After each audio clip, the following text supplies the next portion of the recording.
बहुत पुरानी बात है। चाइना के एक गांव में 3 भिक्षु रहते थे। उनका नाम किसी को पता नहीं था, क्योंकि उन्होंने कभी अपने बारे में कुछ बताया ही नहीं। उन्होंने कभी भी किसी बात का जवाब नहीं दिया। चीन में बस उन्हें 3 हंसते हुए भिक्षुओं के नाम से जाना जाता था। वे तीनों सिर्फ एक ही काम करते, एक गांव में प्रवेश करते, बाजार के बीचों बीच खड़े होते और हंसना चालू कर देते।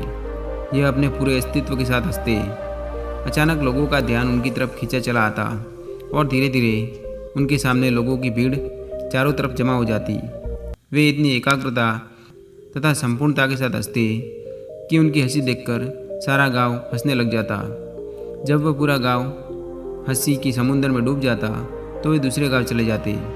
वे न तो कुछ बोलते थे, न ही कुछ उपदेश देते और न ही कोई शिक्षा।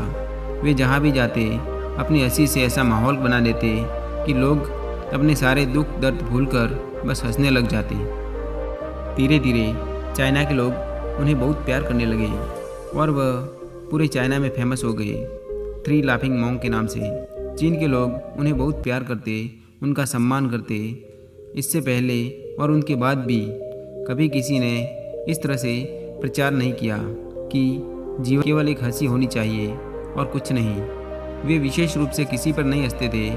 वे बस हंसते थे जैसे कि उन्होंने ब्रह्मांड को मजाक समझ लिया हो, जैसे कि उन्होंने ईश्वर का मजाक समझ लिया हो, और उन्होंने एक शब्द का उपयोग किए बिना ही पूरे चीन में इतना आनंद फैलाया जितना आज से पहले किसी ने नहीं फैलाया।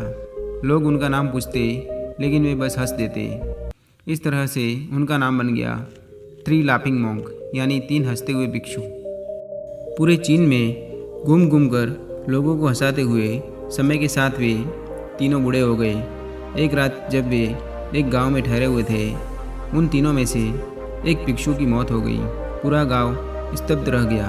पूरा गांव बहुत ज़्यादा उम्मीद कर रहा था, क्योंकि उन्हें लगता था कि जब उनमें से एक की मृत्यु हो गई तो बाकी 2 भिक्षु बहुत रोएंगे। यह देखने लायक होगा, क्योंकि किसी ने उन साधु को रोते हुए नहीं देखा था।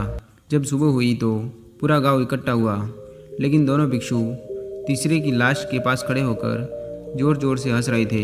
ऐसी हंसी जैसे उन्होंने आज से पहले कभी नहीं हंसी हो। गांव के कुछ बड़े बुजुर्गों ने समझाने की कोशिश की कि यह आपका साथी था और इसकी मृत्यु पर आपको हंसना नहीं चाहिए। तब उस दिन पहली बार उन भिक्षुओं ने लोगों से बात करी और कहा, हम हमेशा ये सोचते थे कि पहले कौन मरेगा, लेकिन इस आदमी ने पहले मरकर हमें हरा दिया। हम अपनी हार और इसकी जीत पर हंस रहे हैं। इसके अलावा ये कई वर्षों तक हमारे साथ रहा। हम एक दूसरे के साथ हंसे, हमने एक दूसरे की मौजूदगी, उपस्थिति का आनंद लिया। उसे अंतिम विदा देने का इससे बेहतर तरीका और क्या हो सकता है। हम केवल हंस सकते हैं। लेकिन पूरा गांव उदास था। जब मृत भिक्षु के शरीर के अंतिम संस्कार के लिए चिता पर लेटाया गया तो सारे गांव वालों को एहसास हुआ कि शेष वे भिक्षु केवल मजाक नहीं कर रहे थे। वह तीसरा जो मृत था वह भी हंस रहा था। चीन में यह प्रथा थी कि जब एक इंसान की मृत्यु हो जाती थी तो उसके पुराने कपड़े उतारकर उसे नहला धुलाकर नए कपड़े पहना दिए जाते थे। लेकिन मरने से पहले उस भिक्षु ने अपने साथियों से अपने कपड़े न बदलने के लिए कहा था।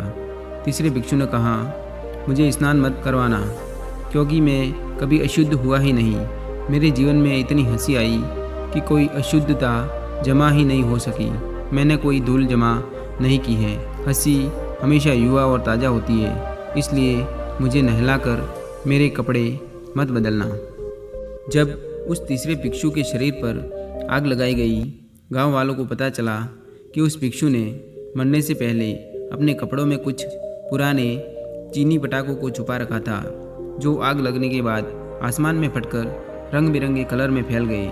और यह देखकर एक बार पूरा गांव जोर जोर से हंसने लगा। तो इस तरह से वह तीसरा भिक्षु मरने से पहले भी गांव वालों को हंसा गया। और यह देखकर शेष दोनों भिक्षुओं ने कहा, चालाक आदमी, तुम मर चुके हो, लेकिन तुमने हमें एक बार फिर हरा दिया। तुम्हारे द्वारा गांव वालों में पैदा की गई यह आखिरी हंसी थी।